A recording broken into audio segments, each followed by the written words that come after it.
এই অঙ্কটি মাধ্যমিক 2026-এর জন্য সাজেশন 8 নম্বর প্রশ্নে অঙ্কটি থাকে। যদি 4a + 5b × 4c - 5d = 4a - 5b × 4c - 5d হয়, প্রমাণ করো a b c d সমানুপাতে আছে। তো সমাধান করছি।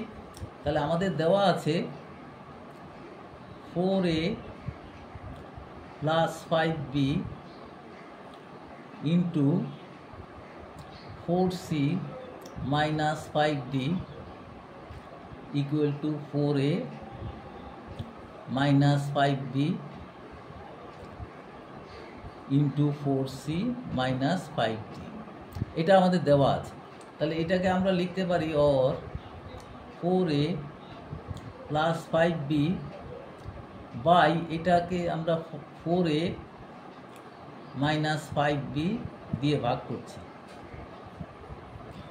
ইকুয়াল টু, তাহলে এটা দাঁড়াচ্ছে 4c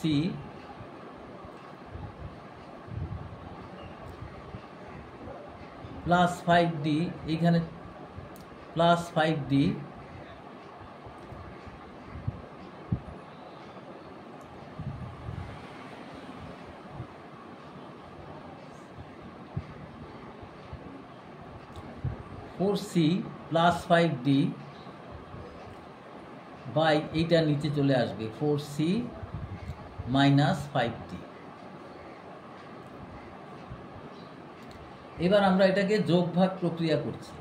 4a অর + 5b, প্রথমে যোগ করছি লব প্লাস হর 4a - 5b, এবার লব মাইনাস হর 4a + 5b - 4a + 5b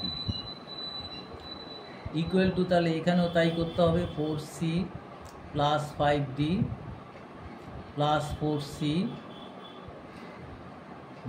- 5d, লব মাইনাস হর নিচে 4c + 5d - 4c + 5d।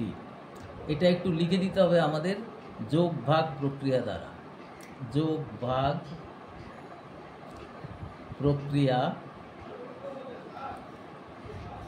দ্বারা। তাহলে এটা দাঁড়াচ্ছে অর, এটা 5b কেটে যাবে 8a বাই এখানে 4a কেটে যাবে 10b, তাহলে এটা এখানে হবে 8c আর এটা হবে 10d, 5d + 5d 4c কেটে যাবে। তাহলে অর তারপর লিখতে পারি a/b = হচ্ছে c/d, অর্থাৎ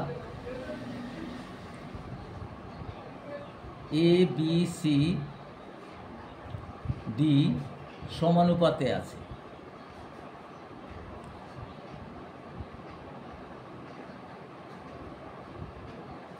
তাহলে এটা আমাদের প্রমাণ হয়ে গেল, প্রমাণিত।